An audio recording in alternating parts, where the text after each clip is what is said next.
Hello friends, welcome to defence matrix. तो Aero India के दौरान इंडियन नेवी द्वारा एक प्रेजेंटेशन दी गई जिसके अंतर्गत fleet expansion and modernisation part में कुछ चीज़ें मेंशन करी गई हैं जो कि काफ़ी ज़्यादा इंटरेस्टिंग है। इसमें जो पहला पॉइंट था ये 5th जेन टेक बेस्ड फाइटर था। अब यही पॉइंट एक कॉन्ट्रेरी स्टेटमेंट हो जाता है। तो जैसे कि हम जानते हैं, इंडियन नेवी द्वारा TDBF प्रोग्राम में भी कमिटमेंट शोकेस किया गया है जिसकी डिलीवरी टाइमलाइन अब 2038 की बताई जा रही है।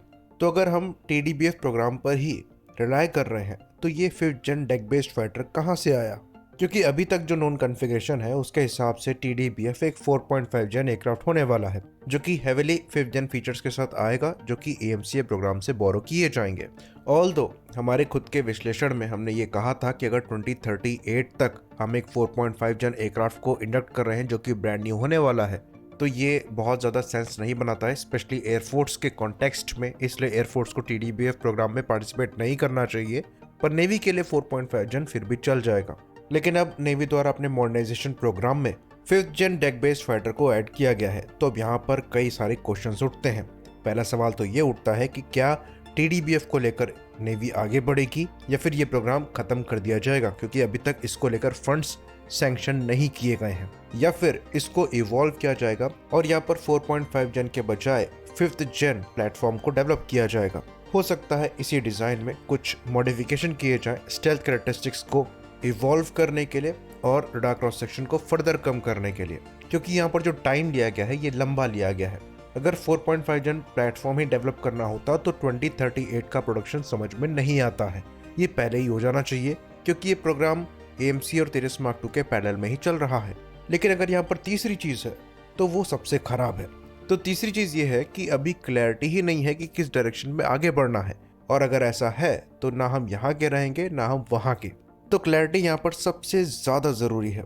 फिलहाल वो नजर नहीं आ रही है और TDBF का जो फ्यूचर है थोड़ा अनसर्टेन मालूम पड़ रहा है। ऑल तो अगर आप पर्सनल ओपिनियन की बात करेंगे तो हमारा ये मानना है कि इस प्रोग्राम को इवॉल्व करना चाहिए और इसी में स्टेल्थ कैरेक्टरिस्टिक्स को बढ़ाकर इसको 5th जेन प्लेटफॉर्म बनाने की कोशिश करनी चाहिए। हाँ, यहाँ पर रडार क्रॉस सेक्शन लो जरूर होना चाहिए, पर दूसरी जो परफॉर्मेंस कैरेक्टरिस्टिक्स हैं उनसे कॉम्प्रोमाइज किए बिना, क्योंकि नेवी की ऑपरेशन रिक्वायरमेंट डिफरेंट होती है। तो अब ये देखना इंटरेस्टिंग होगा कि TDBF का फ्यूचर क्या रहता है। बाकी दूसरे पॉइंट की बात करें तो यहाँ पर कैरियर बेस्ड एवैक एयरक्राफ्ट की बात कही गई है। तो ये भी इंटरेस्टिंग हो जाता है क्योंकि जो कैरियर्स हम आज यूज़ कर रहे हैं उनसे हम फिक्स्ड विंग बड़े एयरक्राफ्ट ऑपरेट नहीं कर सकते, जैसे कि E2 हॉकाई हो गए। तो ये एक बड़े कैरियर से ही हो सकता है जो कि कैटोबार कॉन्फ़िगरेशन में हो। और फिलहाल जैसे कि रिपोर्ट्स आ रही हैं, इंडियन नेवी को तीसरा एयरक्राफ्ट कैरियर नहीं मिलने वाला है। तो अब ये कैसे अचीव होगा ये देखना भी इंटरेस्टिंग होगा। बाकी पर्सनली हमारा ये मानना है कि फ्यूचर में जो अनमैन्ड सिस्टम है और AI है, इनके कॉम्बिनेशन में आप एवैक्स के रोल को पूरी तरीके से हटा सकते हैं। मल्टीपल ड्रोन्स जो कि सर्विलेंस रडार को कैरी कर रहे हों, सिक्योर्ड डेटा लिंक से लैस हों और AI डेटा प्रोसेसिंग करने में सक्षम हों, ये आपको एवैक्स का ऑल्टरनेटिव दे सकते हैं जो कि ज़्यादा सेफ होगा, और फ्यूचर इसी डायरेक्शन में दिखाई देता है। तो ये जो कैरियर बेस्ड एवैक एयरक्राफ्ट की बात हो रही है ये प्रेजेंट है, फ्यूचर नहीं है। बाकी अगला मैरीटाइम पेट्रोल और एंटी सबमरीन वॉरफेयर एयरक्राफ्ट है जो कि हम आज भी ऑपरेट कर रहे हैं। Deck based multi role helicopters पर काम किया ही जा रहा है, और जो एम्फीबियस और रिफ्यूलर एयरक्राफ्ट हैं, अगेन ये इंपॉर्टेंट तो है, ये प्रेजेंट की रिक्वायरमेंट भी है। और अभी तक हमारे जो चांसेस रहे हैं ऐसे प्लेटफॉर्म को एक्वायर करने के, वो हमने बर्बाद ही किए हैं। अगर हम एम्फीबियस एयरक्राफ्ट की बात करें तो जापानीज US2 प्लेटफॉर्म हम लेने वाले थे, पर उस पर कोई प्रोग्रेस नहीं हुई। अल्टीमेटली प्रोग्राम पूरी तरीके से खत्म हो गया। रिफ्यूलर एयरक्राफ्ट की बात करें तो फिलहाल जो हमारे एयरक्राफ्ट कैरियर्स हैं इनसे हम डेक बेस्ड रिफ्यूलर प्लेटफॉर्म तो ऑपरेट नहीं कर सकते। ऑल तो यहाँ पर डेक बेस्ड रिफ्यूलर एयरक्राफ्ट की बात नहीं कही गई है। तो अगर लैंड बेस्ड रिफ्यूलर एयरक्राफ्ट लेने हैं तो ये लिए जा सकते हैं, इवन ये आज भी लिए जा सकते हैं।